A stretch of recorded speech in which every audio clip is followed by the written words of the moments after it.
पर संतोष नहीं, अब सहस्रों हो तो अच्छा है। ये महाराज कहते हैं कि जब तक लालच है मन में तब तक प्रकाश नहीं होता। यह उम्र नष्ट हो जाती है, लालच का नाश नहीं होता। हाँ महाराज।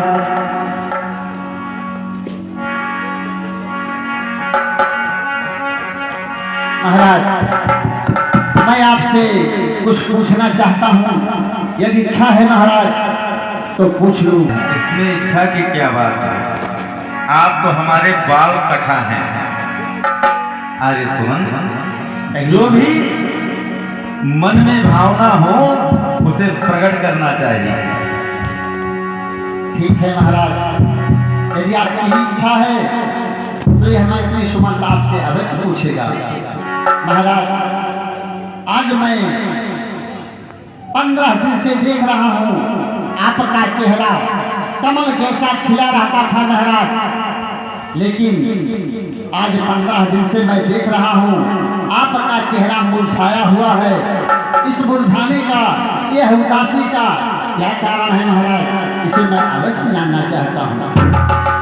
अरे सुमन, कहिए महाराज। आज आपने इस मुख रूपी किताब को पढ़ लिया जो आज तक हम सबसे छिपाए रखते थे।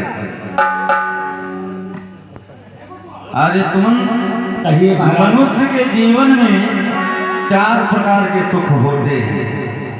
हाँ महाराज, वो कौन कौन सा है? कथन है, पहला सुख निरोगी काया।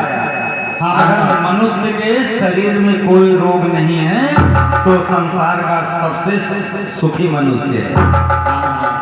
और दूजा सुख घर में हो माया।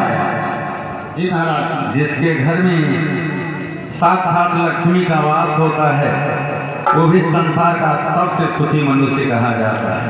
हाँ। तीजा सुख सुलक्षणा नारी। जिस मनुष्य की अर्धांगिनी साक्षात लक्ष्मी पार्वती सरस्वती का रूप हो, स्वरूप हो, उस संसार का सबसे सुखी मनुष्य है। जी महाराज। चौथा सुख सुत यज्ञाकारी।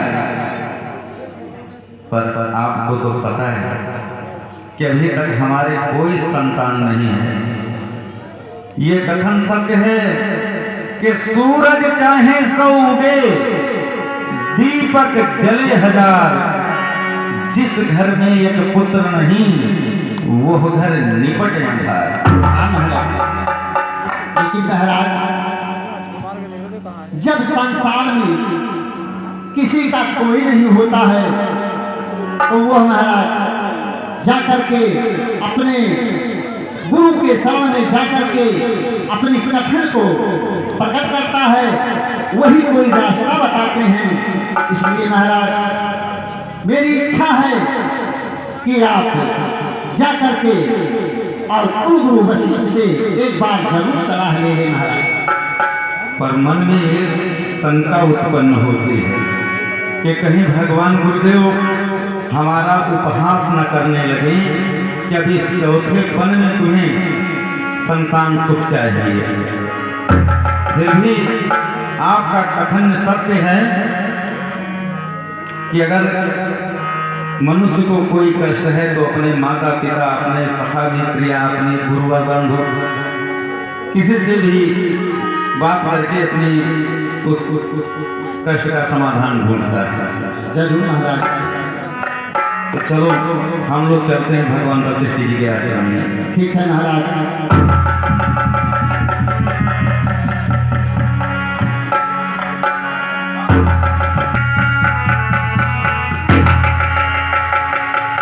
प्रणाम भगवान। कल्याण राजन राजन, ये दुख भरी चेहरा, ये हमारे कुटी में आने का कारण राजन एक संदेशा भेजा होता तो मैं अवश्य आपके दरबार में। भगवान, आपका कथन है कि याचक को परिचारक के समक्ष स्वयं जाना चाहिए। ठीक है राजन, लेकिन आप तो हमारे महाराज राजा धीराज चक्रवर्ती नरेश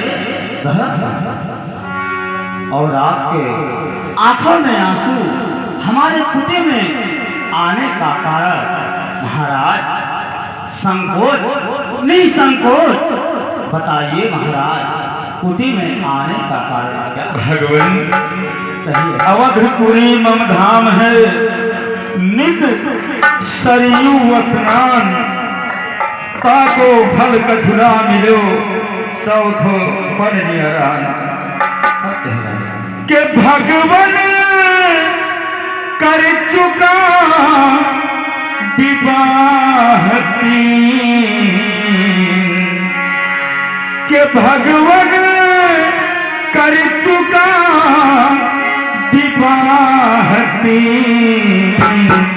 फल उसका अब तक मिला नहीं। भगवान कर चुका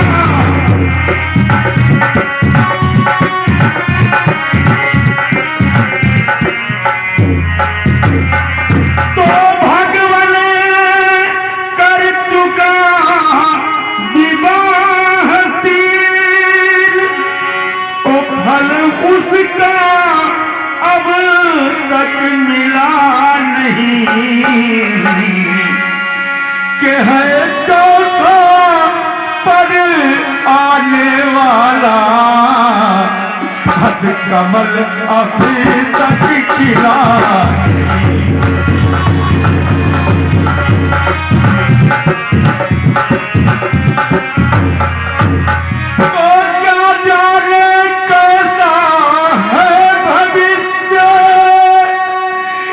अब तक जो प्रभु अंधेरा है कि मैं निर्बल होता जाता हूँ, उस प्रबल दुख ने घेरा है।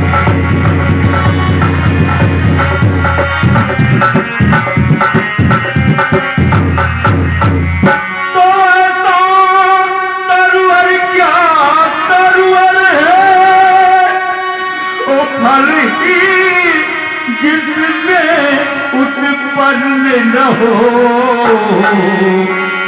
वह जलधर भी क्या जलधर है जो जल ही से संपन्न न हो।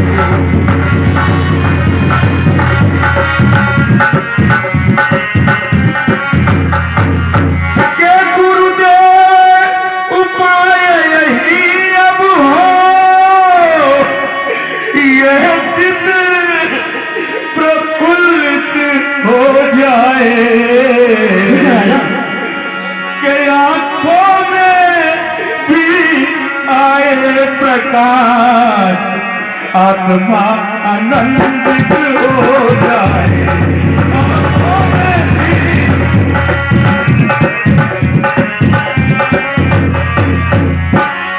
कम से कम एक पुत्र ही हो कि जिससे रघुवंश बढ़े अपना। पितरों को भी तर्पण पहुँचे आगे तक नाम चले अपना। पितरों को भी तर्पण पहुँचे।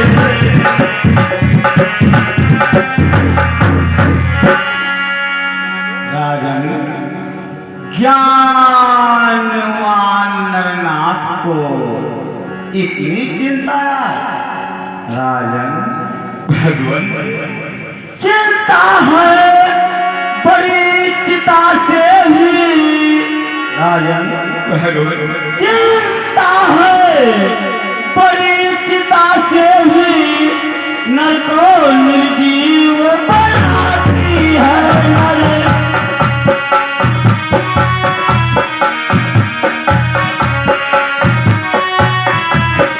मूल पे चिता जलाती है, चिंता जीते वो खाती है। मूल पे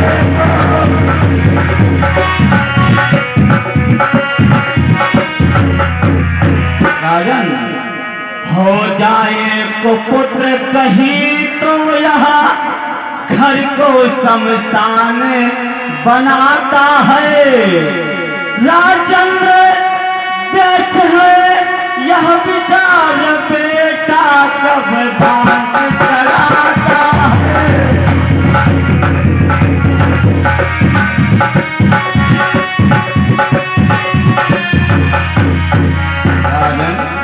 अब तक सब महानुभाव ने अपना यश आप कमाया है। क्या ध्रुव प्रहलाद आदि को का पुत्रों ने नाम चढ़ाया है।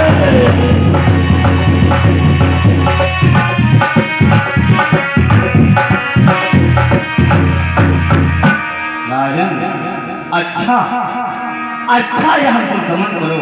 राजन तुम्हें पुत्र चाहिए, इच्छा तुम्हारी पुत्र की है तो सुनो राजन। इच्छा है अगर पुत्र ही की तो कुछ श्रेष्ठ या संविधान